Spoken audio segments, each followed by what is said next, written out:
Doctor Sanjeev Kumar.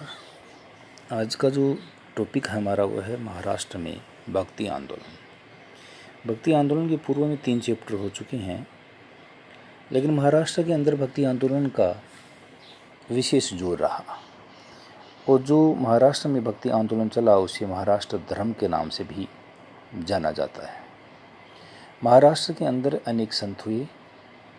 अधिकतर का जो कार्य क्षेत्र है वो महाराष्ट्र में ही रहा, लेकिन ये भी नहीं कहा जा सकता कि वो केवल महाराष्ट्र के ही संत थे।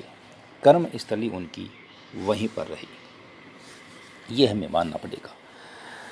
महाराष्ट्र में भक्ति आंदोलन पंढरपुर के देवता विठोबा या विठल देव मंदिर के चारों ओर केंद्रित था।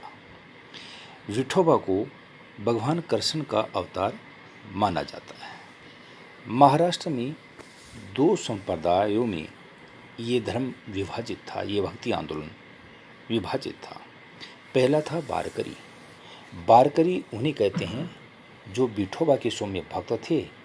ये अधिक भावुक व सैद्धांतिक थे, इसलिए इस संप्रदाय को वारकरी संप्रदाय कहा जाता है। दूसरा था धरकरी।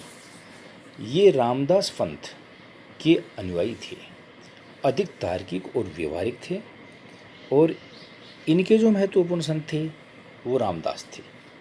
तो रामदास ने जो परंपरा चलाई वो धरकरी कहलाई और दूसरे थे वो वारकरी संप्रदाय कहलाए। दोनों संप्रदायों में कोई बहुत ज़्यादा अंतर नहीं था, केवल साप्ताहिक अंतर था। ईश्वर प्राप्ति दोनों का ही उच्चतम लक्ष्य था, इसलिए हम इसको 2 संप्रदाय या 2 भागों में विभाजित तो कर देते हैं, लेकिन कोई मोटा अंतर इसके अंदर नहीं था कि इसको समझने के लिए कोई विशेष प्रयास करने पड़े। विठोबा पंथ के 3 महान संत गुरु ज्ञानेश्वर या ज्ञानदेव, नामदेव व तुकाराम थे। ये इतने महान संत थे कि पूरे भारत के अंदर इनको माना जाता था। ज्ञानेश्वर या ज्ञानदेव 13वीं सदी के संत थे। इन्होंने मराठी भाषा में भगवत गीता पर ज्ञानेश्वरी नामक टीका लिखी थी। ज्ञानेश्वर ने अमृतानुभव तथा चंगदेव प्रशस्ति भी लिखी। ये दोनों ग्रंथ इनके महत्वपूर्ण हैं और मराठी में जो भागवत गीता पर ज्ञानेश्वरी नामक टीका लिखी थी, ये बहुत छोटी टीका थी, लेकिन बहुत ही प्रसिद्ध और ज्ञानवर्धक टीका थी। इसलिए ज्ञानदेव का 13वीं शताब्दी के अंदर बहुत बड़ा योगदान था। इसके बाद दूसरे जो संत थे वो थे नामदेव। नामदेव भी 13वीं व 14वीं सदी के बड़े संत थे। जन्म तो एक दर्जी परिवार में हुआ था और इसके बारे में कहा जाता है कि ये बचपन में डाकू थे। वारकरी संप्रदाय की विचारधारा को लोकप्रिय बनाने में इनका महत्वपूर्ण योगदान था। ये भगवान विठोबा के परम भक्त थे। नामदेव के कुछ पद्य गुरु ग्रंथ साहिब में संकलित किए गए हैं। गुरु ग्रंथ साहिब, जिसको आदि ग्रंथ कहा गया है, सिखों का एक पवित्र ग्रंथ है, उसके अंदर इसके ये पद या दोहे या कुछ विचार हमें उसमें मिल जाते हैं। नामदेव ने दिल्ली में सूफी संतों से भी वाद विवाद किया था। नामदेव ने एक बार कहा था, एक पत्थर की पूजा होती है और दूसरे को पैरों तले अरोंदा जाता है।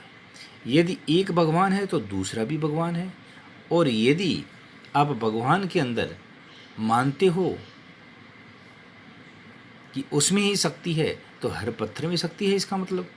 इसलिए वो मूर्ति पूजा के खिलाफ थे, मूर्ति पूजा का वो विरोध करते थे। नामदेव ने हरि नाम से ईश्वर की उपासना का उपदेश दिया, यानी उनका ईश्वर है वो हरि था।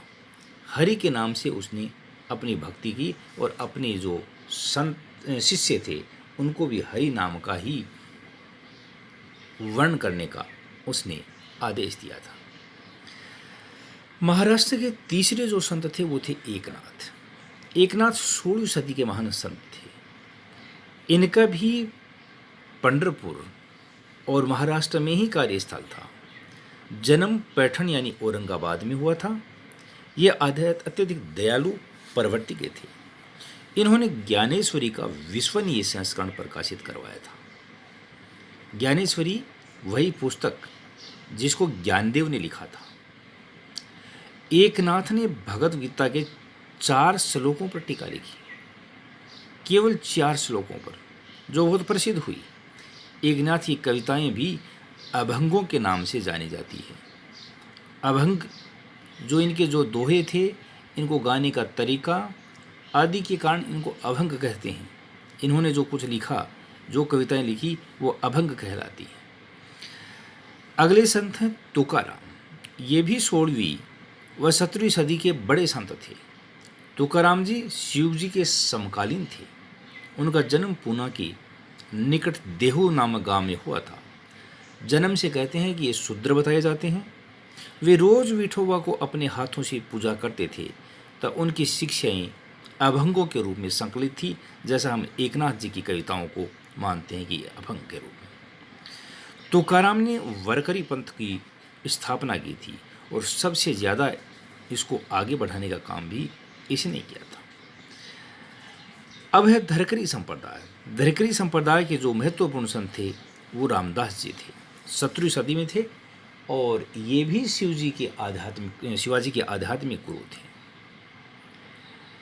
शिवाजी के ऊपर कहते हैं कि रामदास का, समर्थ गुरु रामदास का बहुत बड़ा हाथ था।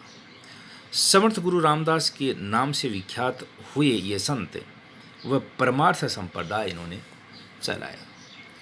शिवाजी को जो मार्ग प्रशस्त किया था उसमें कहते हैं रामदास की बहुत ज़्यादा भूमिका थी। रामदास ने दास बोध नामक पुस्तक की रचना की। ये बहुत प्रसिद्ध पुस्तक थी। शिवाजी के बारे में कहा जाता है कि शिवाजी पर 2 व्यक्तियों का सबसे ज़्यादा प्रभाव था। एक तो उसकी माता जीजाबाई का और दूसरा समर्थ गुरु रामदास का। तो ये प्रमुख संप्रदाय थे। नामदेव के बारे में कहा जाता है कि वो पंढरपुर या बिठावा को चढ़ाने के लिए पानी लेकर आए थे नर्मदा से, लेकिन रास्ते में जब एक गधे को देखा उसने कि वो प्यास के कारण उसके प्राण जाने वाले हैं, तो उसने कहते हैं उस गधे को वो पानी पिला दिया और गधे का जीवन बचा लिया। तो नामदेव, एकनाथ, तुकाराम, रामदेव, ज्ञानेश्वर ये बड़े महान संत थे और महाराष्ट्र के अंदर इन्होंने अपना एक अलग भक्ति आंदोलन अलग तरीके से चलाया, इसलिए इसको हम महाराष्ट्र धर्म के नाम से भी जानते हैं। भक्ति काल के प्रमुख संत हैं और उनकी प्रमुख सिद्धांत हैं श्रीकंठ विश्व शैव विशिष्टाद्वैतवाद, श्रीपति वीर शैव विशिष्टाद्वैतवाद, निम्बारक भेदाभेदवाद, विज्ञान भिक्षु अविभागद्वैतवाद, कबीर विशुद्ध द्वैतवाद व कबीर पंथ, और हित हरिवंश और राधावल्लभ संप्रदाय, तुकाराम वारकरी पंथ। ये थोड़े से बहुत गहरे क्वेश्चन हैं। आपके बीए पार्ट 2 के अंदर तो छोटे क्वेश्चन के रूप में शायद इसे नहीं पूछा जाएगा, लेकिन फिर भी इस तरह के ये संप्रदाय और चले थे। धन्यवाद।